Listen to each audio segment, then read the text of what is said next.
All right. Well, speaking of other classic hard rockers, all right, somebody who we've had on the show a couple of times, Paul Di'Anno. Oh yeah, ex-Iron, and here we go. I mean, I realized that Paul was the original vocalist, or the one that was with them when they got signed, but he, performed 2 records with them. Yeah. And he's still the ex-Iron Maiden vocalist. Now, remember the firestorm that started when I had Al Atkins, or no, I asked KK Downing at the time about Al, saying, "Don't you think what's your thoughts on him going out promoting himself as former Judas Priest singer Al Atkins?" Right. And he said something to the point of like, I think it's time you give that up. It's been 40 years now, right? Since you were in the band. Right. And Al came back at him and was just like, he was mad at us. He was mad at everybody. Yeah, he was just pissed off that even the question was asked. Yeah, exactly. So that was just kind of funny. But anyway, ex-Iron Maiden vocalist, singer Paul Di'Anno says his voice is actually getting better as he gets older. That's a tough sell there. In episode 41 of One-on-One with Mitch LaFon, one of your favorite people. Yeah, right. Okay. Canadian rock journalist Mitch LaFon speaks with former Iron Maiden singer Paul Di'Anno. Yeah. You can, blah, blah, blah. Asked about the difficulties of putting off some of his classic material live as he's getting older. Yeah. Paul said, "I've got to tell you one thing. My voice is actually getting better. I'm hitting notes I've never hit in quite a long time." Okay. That doesn't make any sense. Never in quite a long time. I'm hitting notes I've never hit in quite a long time. Okay. I've never hit. Okay, that doesn't make a lot of sense, but anyway. And you know why? Because I don't fuss about over it. I don't fuss about over it. Oh, all right. Well, good sentence structure. Good. Some people, they go, "Oh, I've got a slight cough. Let's cancel the whole show." Yeah. The whole tour is going to be off. If you look at my touring schedule, it's brutal normally. I do this 5, 6, 7 days a week, something like that, and I'm still hitting those notes. Right. And I'm really happy with what we're doing in the studio. I'm hitting notes Rob Halford can't hit anymore. Really? Well, maybe anymore. All right. Maybe. So I'm doing quite well. I'm really happy. Dude, the reviews, and we're friends with these guys, but I heard from people at several stops on the tour where Icarus Witch was his backing band. Sure. That he was abysmal. Right. I mean, nothing against the Witch guys. I heard they weren't very great either, but I heard that he was terrible. Just was missing intros into the songs and was out of key and just did not have it. Right. So that's on the most recent tour I think that he's done of the States. Sure. I'm doing quite well. I'm really happy. And the reason why is because I don't fuss over about it. A slight little cough. Oh no, that's it. Everything is off. Me, I don't care. I don't care. I guess this is English here. Me, I don't care of me voice. I still smoke. I still drink. I still have it, mate. He still has it. That's what he says. Well, good for him. Di'Anno recently revealed that he was scrapping his retirement plans. That more or less sounds like I can't afford to retire. Can't find a job. Right. Got it. And was in the process of recording a new album with his new band called Architects of Chaos. Oh, boy. With a Z, right? Yeah, with a Z. Because that's cooler. Also featuring members of Paul's longtime German touring backup group, The Phantoms. With another Z. With a Z. Because that's cooler. Right. Due to a number of health issues, including a knee problem, Di'Anno announced in July of 2012 that he would stop touring in 2013. He subsequently extended his farewell tour to 2014, but has decided against retiring and has revealed plans to stay on the road for the foreseeable future. Well, that's great. Costs a lot of money for those knee replacements. Yeah. Will you go see Paul if he comes to Chicago? Absolutely not. What if I got you free tickets? Nah, not worth the drive.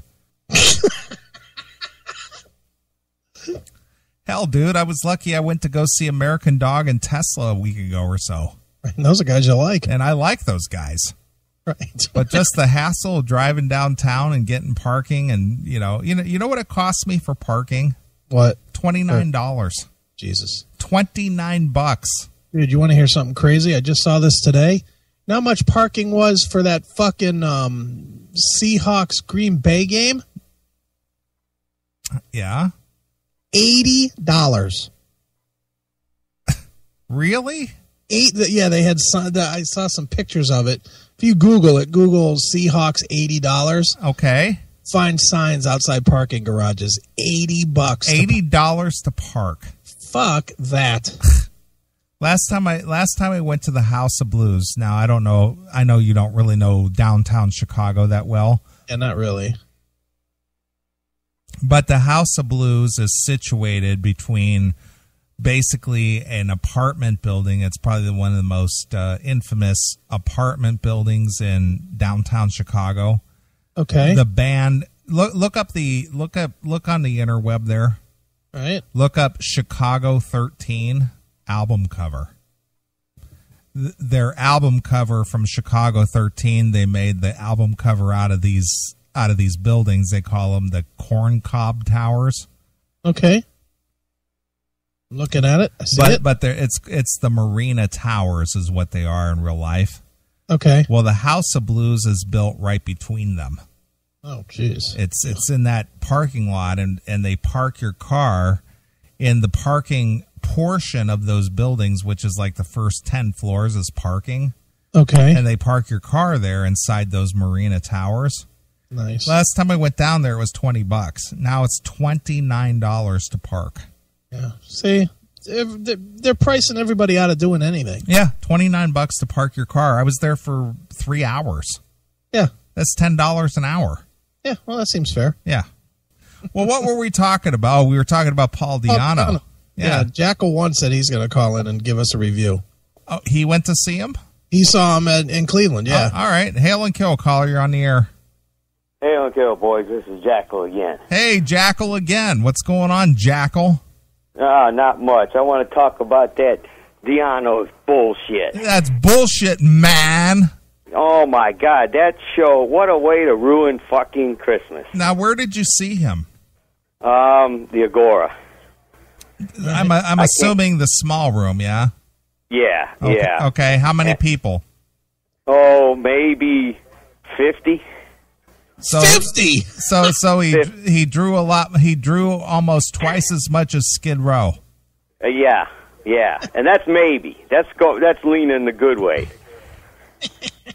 All but right. that show was fucking horrible. And what the fuck's their name? Icarus Witch backing him. Those fucking guys don't even belong playing in a fucking band. Now, see, we've had Icarus Witch play for us at the Classic Metal Show Nights Out, and they've done good. Well, doing Maiden stuff was absolutely fucking ridiculous. They were out of tune. They didn't. It was too fast or it was too slow. And Di'Anno, he just was fucking horrible. How was he in tune or was he just? What did he sound like? He wasn't even in the right key or something. I mean, he was either singing way too fast or way too slow. You listen to those first two albums, and those are probably two of my favorite Maiden albums, and they didn't even sound near what it's supposed to sound like. Now, was he reaching Halford-like vocal performance? No, he was terrible. And that's not even saying just because I'm a Halford fan. I mean, well, but you're a Di'Anno fan of the first two records, so that was right in your ballpark. So yeah, I can't imagine you even being critical of something that you actually like. That would be like you saying you went to see Ace Frehley and he sucked. Right. Well, I was hyped up for that show, and it was on Christmas Eve, as a matter of fact. And I caught hell from my sister for leaving her party. She says, "Where you going?" I say, "Oh, I got a show tonight." On Christmas Eve? Oh, man. And, yeah, and you know what? I would have been better off staying at the party. Jesus. I was totally disappointed in that show. Totally. How long did he play? 90 minutes, or close to it. 80 to 90 minutes. And did you stay for the whole thing? Yes, we did. We figured we were there already. We might as well. Right. You know, now were people leaving, or did the crowd stay pretty consistent for whoever was there? No, there was probably about 20 people that walked out after about 6 songs. Oh my God!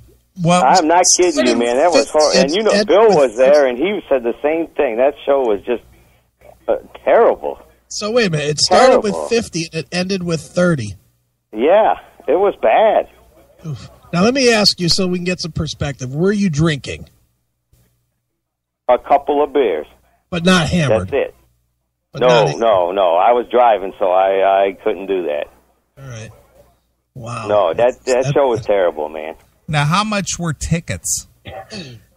Honest to God, I don't even remember, because that was about, 3 years ago now, or 2 years ago? If I remember right, they were like $20. It wasn't. Yeah, I was going to say, they couldn't have been no more than like 25.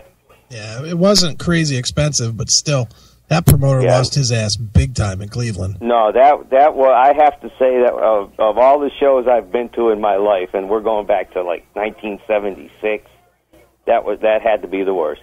Absolutely the worst. Wow. Okay, now let's put it in perspective, Jackal. Di'Anno now says that he's in the best vocal form of his life. So when he comes around this time, are you going? I don't know. Well, have you seen any of that new DVD? Yes. Well, from what I understand now, I've only heard a couple of songs that Bill played on his show, and it didn't sound very good. No, he's not good anymore. He wasn't good on that record. What was that band called? The Living Dead or something? Yeah. That wasn't good either. To be honest with you, the best thing he had done since he had left Maiden was those Battle Zone, a couple of those first 2 Battle Zone records. I really dug. After that, I thought he's pretty much, I don't know, just washed up, I guess. I don't know, man. I was looking so forward to that shit, and I was so disappointed. It was just, fuck, man. Sure. And nothing against Icarus Witch, because I saw them open up for somebody down at Nautica years ago. Yeah, they opened up for Dio and Heaven and Hell. That's it. And they didn't sound bad. I mean, I'm not a fan, but listening to them doing the Maiden stuff was atrocious. It was absolutely atrocious. So do you think that they were just not practiced? That they probably, yeah. If they could have fucking stayed with them, if they were doing the full tour and had regular practices before or something, it might have been a lot better. But they were playing songs way too fast, way too slow. It was just bad. Wow. So. Well, speaking of shows that you were really looking forward to see, Manowar postponed their U.S. tour to quote-unquote concentrate on a new studio album. Now, well, I think that might be a little bullshit, but... Well, what is your thoughts on that? Well, obviously disappointed. I kind of was hoping they were going to reschedule, but I'm thinking maybe they ain't selling any seats for $75 and $80, and that's probably what happened. Yeah. And if that's the truth, I'm really bummed because Manowar doesn't come around too often, and although I think their ticket prices are ridiculous, but still. But you bought a ticket, right? Manowar. I bought 2 tickets. So you spent $160. Yep. And if you're a huge fan of Manowar, I get it. But Manowar's not going to fill rooms with huge. There's there's not 1,000 Man-O-War diehards in every city. There's just not. I guess not. But, I mean, I remember those 2 shows they did in, 2011. The big ballroom was there. The theater was packed on both nights. I mean, they had people from all over the world over there. But that was the first show of the tour, if I remember right. That was the very first U.S. show that they had done in like 5 years. Right. In Cleveland, they hadn't played. I mean, I think the time before that was the Flying Machine, which was, you needed a plane flight from Cleveland to get there. Right. Yeah. It had been a while. I know that. I think the first time I saw them was like 92 or 94, and that was at the old Flashes. Right. And then I remember the Flying Machine shows, but yeah, it had been a while, but still. I mean, I'm not a Man-O-War fan. I say that all the time. I'm just not a fan of their tunes. I think they're kind of dumb. But but that said, they do put on a good show. So if you're just looking to see put on a great live show, it's a good show. Right. Yeah, so I'm kind of bummed. I mean, don't you think they're sort of like King Diamond King Diamond's not very good, but but he puts on a great show. Yeah, exactly. I mean, I like Man-O-War. Do I think they deserve getting $80 a ticket? Shit, no. Oh, no. There may be a 50 a ticket.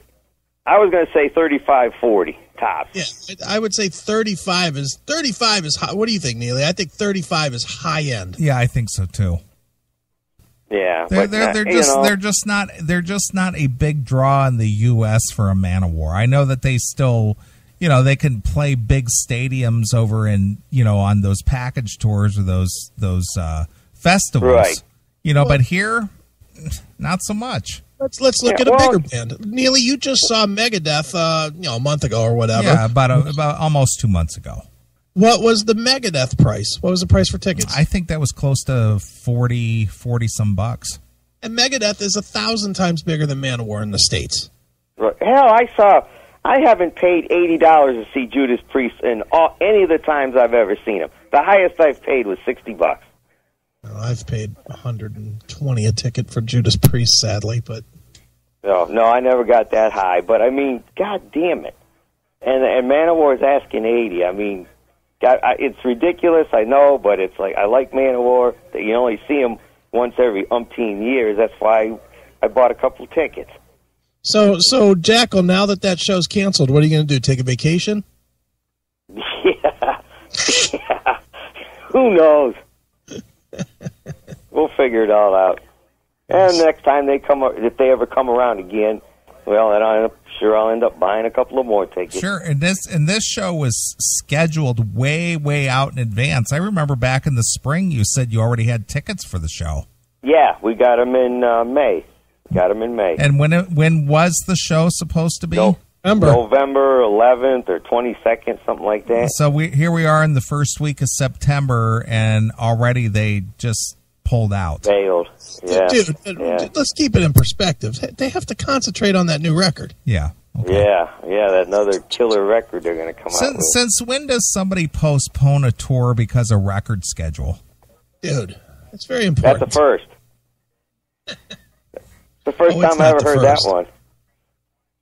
It's definitely not the first time it's ever been done. That's what they all claim. Yeah, right. Yeah. We all know better. Yep. All right, boys.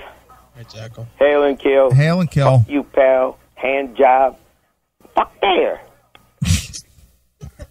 You want to hear some of this Diano with Icarus Witch? Yeah, sure. Why not? All right, I have no idea what the sound quality is on this. So it's probably fan film shit, but this is Phantom of the Opera, Paul Diano with Icarus Witch from February 17th of 2010. Let's push the button here.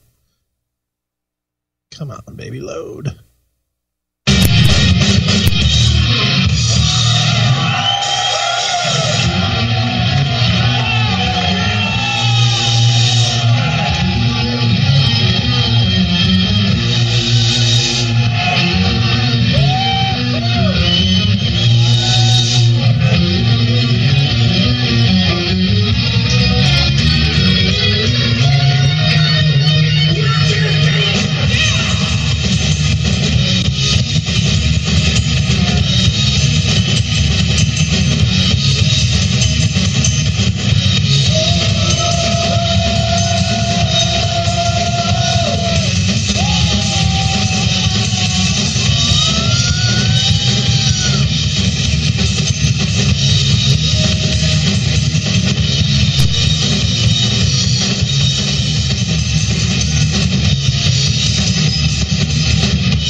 can't really hear him, can you? Was he even singing? Yeah, he was singing. Oh, I couldn't hear that. Let me see if there's another video. Let me try a different club or something. Try Paul Di'Anno with Icarus Witch at the Galaxy Theater. See what this sounds like. Orange County. What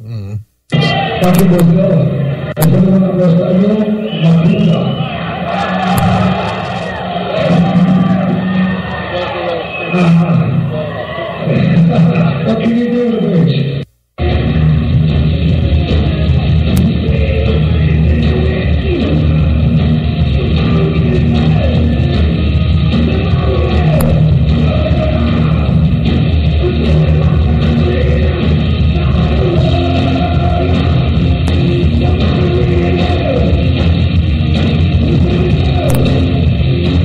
I can't really tell. Look at Joe Freelance in the chat room. Nice.